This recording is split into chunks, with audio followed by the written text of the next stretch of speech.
এই দেশও যাতে আপনারা জানবেন এই ভণ্ড তাহিরি জালিমদের কাছে বিক্রি হয়ে গেছে। না হয় কই 3 দিন ধরে ঠান্ডা কেন? 3 দিন ধরে ঠান্ডা কেন? টুপিওয়ালার বালাই, শায়েখ আহমদুল্লাহর বালাই গরম আর গরম। আরে এটা বলতে পারো যে শায়েখ আহমদুল্লাহর পূজারি না, আমরা কোনো শায়েখ পূজারি না। নাকের মধ্যে সরিষার তেল না, নারকেল তেল দিয়ে সরিষার তেল দিয়ে দিয়ে ঘুমাও। কোনো টুপিওয়ালা করলে তখন কামড়া কামড়ি করবা, কুত্তার মতন কামড়া কামড়ি করবা।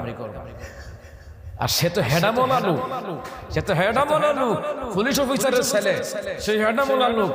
দেখি এর বিরুদ্ধে কেমনে মামলা দাও।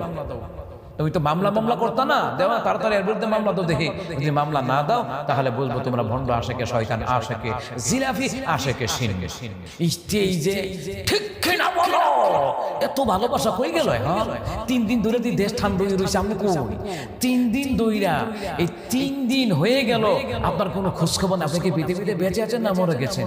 মরে গেলে তো সবাই পরে ইন্না লিল্লাহি ওয়া ইন্না ইলাইহি রাজিউন। এটা আমার কথা না, এটা ফেসবুকে অনেকেই লিখতেছেন যে তাহিরি কি বেঁচে আছেন, তাহিরি কি বেঁচে আছেন। তো হঠাৎ করে সবাই লিখতেছে ইন্না লিল্লাহি ওয়া ইন্না ইলাইহি রাজিউন। তিনি কি বেঁচে নাই? আপনি নবী আলাইহিস সালামকে এত ভালোবাসেন।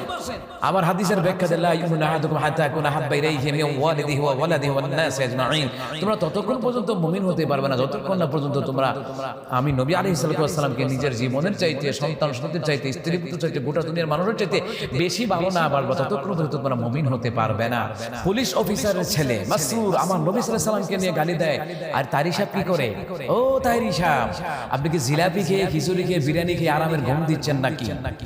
কারণ হচ্ছে, এই কথাটা বলার কারণ হচ্ছে যে যদি আপনি না ঘুমাইতেন অথবা বেঁচে থাকতেন তাহলে এতক্ষণে পুলিশ অফিসারের ছেলের বিরুদ্ধে কয়েক হাজার মামলা হয়ে যেত। কারণ মামলার ধারণাটা আমরা এই জন্য বললাম, মামলার কথা এই জন্য বললাম, শাহেখ আহমদুল্লাহকে নিয়ে যেভাবে মামলার হুমকি দামকি দেওয়া হয়েছিল, আমি বলি এগুলা নিতান্তই ছাপাবাজি ছাড়া আর কিছুই না। মামলার লিস্টি করতেছে, মামলার এজাহার রেডি করতেছে। ও আহমদুল্লাহ সাহেব নবী আলাইহিস সালামের একটা আহমদুল্লাহ সাহেব নবী আলাইহিস সালাম নবুয়তি নিয়ে তিনি কথা বলেছিলেন বলে এটাকে আপনারা অপব্যাখ্যায় নিয়ে এটাকে নিয়ে কত মামলা দামলা, হুমকি ধুমকি, আর ইচ্ছা মতে আপনার অনুসারী ভণ্ডরা, মাজার পূজারীরা, এই ভণ্ডরা ইচ্ছা মতে গালিগালাজ করেছে, ইচ্ছা মতে ফেসবুকে ইউটিউবে ট্রল করেছে। কিন্তু নবী আলাইহিস সালামকে গালি দিল। এখন আপনি কোথায়? আপনি নবীর এত ভালোবাসেন, এই যে ঠিক না বলো, এত ভালোবাসা কই গেল? হ্যাঁ 3 দিন ধরে দেশ ঠান্ডা হয়ে রয়েছে, আমি কই 3 দিন দইরা, এই 3 দিন হয়ে গেল আপনার কোনো খোঁজখবর না। আপনি কি পৃথিবীতে বেঁচে আছেন না মরে গেছেন? মরে গেলে তো সবাই পরে ইন্না লিল্লাহি ওয়া ইন্না ইলাইহি রাজিউন। এটা আমার কথা না, এটা ফেসবুকে অনেকেই লিখতেছেন যে তাহিরি কি বেঁচে আছেন, তাহিরি কি বেঁচে আছেন। তো হঠাৎ করে সবাই লিখতেছে ইন্না লিল্লাহি ওয়া ইন্না ইলাইহি রাজিউন। তিনি কি বেঁচে নাই? আপনি নবী আলাইহিস সালামকে এত ভালোবাসেন। আবার হাদিসের ব্যাখ্যা দেন লা ইউমিনু আহাদুকুম হাত্তা ইয়াকুনা হাব্বা ইলাইহি মিন ওয়ালিদিহি ওয়া ওয়ালাদিহি ওয়ান নাসি আজমাইন। তোমরা ততক্ষণ পর্যন্ত মুমিন হতে পারবে না যতক্ষণ না পর্যন্ত তোমরা আমি নবী আলাইহিস সালামকে নিজের জীবনের চাইতে, সন্তান সন্ততির চাইতে, স্ত্রী পুত্র চাইতে, গোটা দুনিয়ার মানুষের চাইতে বেশি ভালো না বাড়বে, ততক্ষণ পর্যন্ত তোমরা মুমিন হতে পারবে না। ওয়াজ তো ভালোই করা যায়, মানার বেলা বোঝা যায়, মানার বেলায় বোঝা যায়। ওয়াজ বড় টেস্ট লাগে, হুজুর নামাজের কথা কইও না, কিন্তু ওয়াজ করার বেলা নবীর আশে ফালাফালি, এই যে মহরম হইতাছে, ফালাফালি কুদাকুদি যাইব, বারে রবিউল হইতাছে, মহরমের পরে রবিউল আউয়াল আসতেছে, মহরম সফর রবিউল আউয়াল আসতেছে, ওই সময় দেখাম যে আরে ফালাফালি কুদাকুদি নবীর আশেক নিয়া, এরপরে পাকিস্তানতে রাজাকারের ভাড়া করে আইন নিয়া ফুলের মালা দিয়া তোরাতে নবীর আশেক। আসলে এগুলো ভণ্ড আশেক, এগুলো হচ্ছে ভণ্ড আশেকানদের পরিচয়। নবী আলাইহিস সালাতু ওয়াস সালাম সত্যিকারী আশেক যারা, তারা নবীর অপমানে কখনো তারা বসে থাকতে পারে না। 3 দিন ধরে সারা দেশে তোলপাড় হচ্ছে, অন্যান্য ঘটনার ওলামায়ে কেরামরা প্রতিবাদ করছেন ফেসবুকের মাধ্যমে, সোশ্যাল মিডিয়ার মাধ্যমে, আর আপনার খবর নাই। আপনি এক শায়েখ আহমদুল্লাহকে কত তুচ্ছ তাচ্ছিল্য করেছেন, এবং এক শায়েখ আহমদুল্লাহর বিরুদ্ধে মামলা এজাহার রেডি, এবং তার পক্ষ যারা নিজে তাদের বিরুদ্ধে মামলা। কই সাফাবাজি কোথায় গেল? সাফাবাজি কোথায় গেল? এই দেশ ও জাতি জেনেছে যে আপনি যে একটা সাফাবাজ। এই সাফাবাজ বলেই তো এত হুমকি দুমকি দিলেন। শায়েখ আহমদুল্লাহকে মামলার হুমকি দেওয়া গেল, 3 দিন ধরে খবর নাই। কারা বেড়াইতে ছেলে নাকি?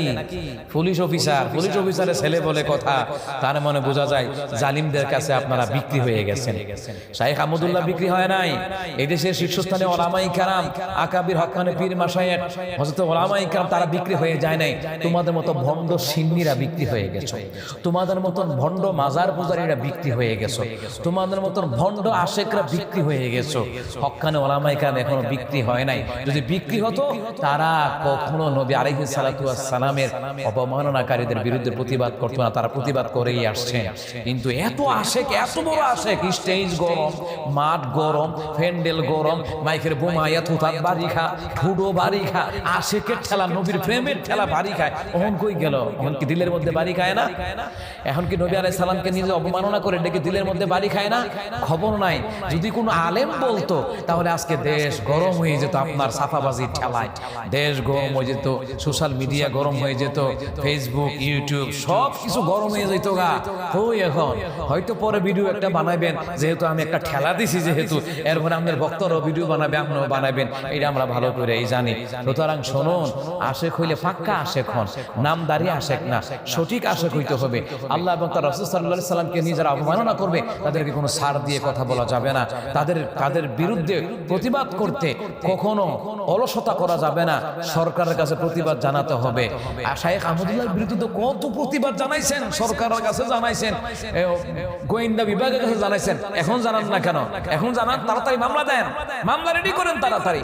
যদি তার বিরুদ্ধে মামলা রেডি না করেন তাহলে আমরা বুঝে নিব, বিশেষ করে আমি বুঝে নিব যে আপনারা জালিমদের, ক্ষমতাসীন জালিমদের পাছাটা গোলাম হয়ে গেছেন, এই জন্য আপনারা তার বিরুদ্ধে মামলা দিতে পারেন নাই। এটাই দেশ ও জাতি বুঝবে। এক আহমদুল্লাহকে মামলা দেওয়ার জন্য উঠে পড়ে লেগেছিল। সাফার জুর কারে কয়, সাফার জুর কারে কয়।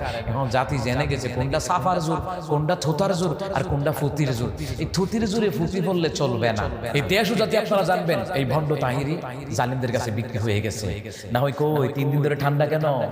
3 দিন ধরে ঠান্ডা কেন? টুপিওয়ালার বালাই, শায়েখ আহমদুল্লাহর বালাই গরম আর গরম।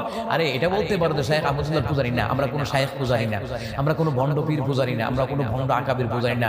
যাদের কথা কোরআন এবং সুন্নাহ অনুযায়ী হয় আমরা তাদেরকে শ্রদ্ধা করি, সে যেই দলের ওলামায়ে কেরাম হোক না কেন। কিন্তু আমাদের কথা হলো যে তিনি একজন আলেম, সে আলেমকে আপনি কত তুচ্ছতাচ্ছিল্য করেছো, তুমি কত তুচ্ছতাচ্ছিল্য করেছো। তুমি মামলা দামলা, হুমকি ধুমকি, কিলাকিলি কুদাকুদি সারা দেশের মধ্যে লাগা দিছো। এখন কই? এখন কি জালিমদের কাছে বিক্রি হয়ে গেছো? পাছাটা গোলামি করতেছো নাকি? না হয় প্রতিবাদের ময়দানে নামো না কেন? তোমার অনুসারীদেরকে নিয়ে নামো। ও জিলাপি খাওয়ার বেলায় 14 গোষ্ঠীরে পাওয়া যায়, আর নবী আলাইহিস সালামকে নিয়ে অবমাননা করে ওই সময় তোমাদের কাউকে মাঠে ময়দানে পাওয়া যায় না। এটা আসলে বোঝা যায় নামে আশেকে রাসূল, কাজে আশেকে রাসূল না। কারণ ফিডা পড়লে ফাগরি ফালাইয়া দৌড় দিবা, এটা আমরা ভালো করে বুঝি। আর এই দেশের মধ্যে হক্কানি তাবলীগী দাওয়াতি কাজের ভাইরা, একামত দ্বীনের কর্মীরা বুক পেতে দেয়, তারা বুলেট বোমা খাওয়ার জন্য সিনাটাকে উদ্বুদ্ধ করে দেয়, সিনাটাকে পেতে দেয়। তারা কখনো তারা ঘরে ফিরে যায় না, প্রয়োজনে লাশ হবে, না হয় প্রতিবাদ করবে। সেই প্রতিবাদ যারা করে সত্যিকারী আশিকে রাসূল হলো তারা, যারা নবীর প্রেমে মাঠে ময়দানে আন্দোলন করে জেলে যায়, ফাঁসির মঞ্চে যায়, তারাই হচ্ছে সত্যিকার আশিকে রাসূল সাল্লাল্লাহু আলাইহি ওয়াসাল্লাম। এটাই মনে রাখবে। দেশ ও জাতি জানে, এই দেশ ও জাতি ওই যে কাঁচা মাছ খায় না, মনে করো না যে ভাজা মাছটা উল্টাইয়া খাইতারে না, সবই বুঝে। তুমি যে থুতির জোরে প্রতি বড় ভণ্ডামি করো, এটা দেশ ও জাতি ভালো করে বুঝে কোনটা আশিকে রাসূলদের কাজ আর কোনটা ভণ্ডদের কাজ। ইতিমধ্যে জাতি জেনে গেছে। এই 3 দিন ধরে মরা মানুষের মতন ঘুমাইতেছ, মরা মানুষের মতন অবস্থান করতেছ, নাকের মধ্যে সরিষার তেল না নারকেল তেল দিয়ে, সরিষার তেল দিয়ে দিয়ে ঘুমাও। কোনো টুপিওয়ালা করলে তখন কামড়া কামড়ি করবা, কুত্তার মতন কামড়া কামড়ি করবা। আর সে তো হেডামোলা লোক, সে তো হেডামোলা লোক, পুলিশ অফিসারের ছেলে, সেই হেডামোলা লোক। দেখি এর বিরুদ্ধে কেমনে মামলা দাও। তুমি তো মামলা করতা না, দেওয়া তাড়াতাড়ি এর বিরুদ্ধে মামলা দাও। দেখি যদি মামলা না দাও তাহলে বলবো তোমরা ভণ্ড আশেকে, শয়তান আশেকে, জিলাফি আশেকে, শিন।